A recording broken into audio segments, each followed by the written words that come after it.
Industrial పాలసీపై BRS, BJP నేతలు చేస్తున్న విమర్శలు వాస్తవం కాదని మంత్రి ఉత్తమ్ కుమార్ రెడ్డి స్పష్టం చేశారు. పాలసీ ఏమిటో సరిగా అర్థం చేసుకోకుండా కావాలని తప్పుదారి పట్టించే ప్రచారం చేస్తున్నారో అర్థం కావడం లేదన్నారు. ఈ పాలసీ అకస్మాత్తుగా తీసుకురాలేదని, నిపుణుల సూచనలు, పర్యావరణ అంశాలు, భవిష్యత్ నగర అభివృద్ధి అవసరాలను పరిశీలించి తీసుకున్న నిర్ణయమని పేర్కొన్నారు.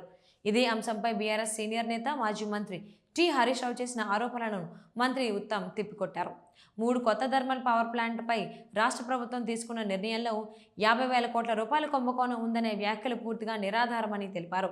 ఢిల్లీలో కాలుష్యం ప్రమాద స్థాయికి చేరిన నేపథ్యంలో హైదరాబాద్లో అదే పరిస్థితి రాకుండా కాపాడటానికి ముందస్తు చర్యలతో ఈ పాలసీ రూపొందించామని మంత్రి స్పష్టం చేశారు. పారిశ్రామిక యూనిట్లు నగరానికి వెలుపల, ఔటర్ రింగ్ రోడ్ అవతల ఏర్పాటు చేయడం వల్ల కాలుష్యం తగ్గి అభివృద్ధి సమతుల్యంగా జరుగుతుందని తెలిపారు. కుంభకోణం అనే మాటకు ఎలాంటి ఆధారం లేదు. ఇది పూర్తిగా పారదర్శకంగా రూపొందించిన పాలసీ. మా ప్రభుత్వం తీసుకున్న ప్రతి నిర్ణయం నిపుణులతో చర్చించిన తర్వాత తీసుకుంటామని ఉత్తమ్ కుమార్ రెడ్డి స్పష్టం చేశారు. కొంతమంది రాజకీయ నాయకులు అధికారంలోకి వస్తే పాలసీని రద్దు చేస్తామని చెప్పడం హాస్యాస్పదమని ఆయన వ్యాఖ్యానించారు. మీరు అధికారంలోకి వచ్చే అవకాశం లేకపోయినా పారిశ్రామికవేత్తల్లో అనవసర భయాందోళనలను సృష్టించడం సరికాదు అని మంత్రి అన్నారు. బీఆర్ఎస్ ఆరోపణలపై మంత్రి ఉత్తమ్ కౌంటర్ చేస్తూ, థర్మల్ పవర్ ప్లాంట్లు నిర్మించినది ఎవరు? ఎన్టీపీసీ ద్వారా 4,000 కోట్ల ప్రాజెక్టు వచ్చి కూడా పూర్తి చేయకుండా నిలిపింది ఎవరు?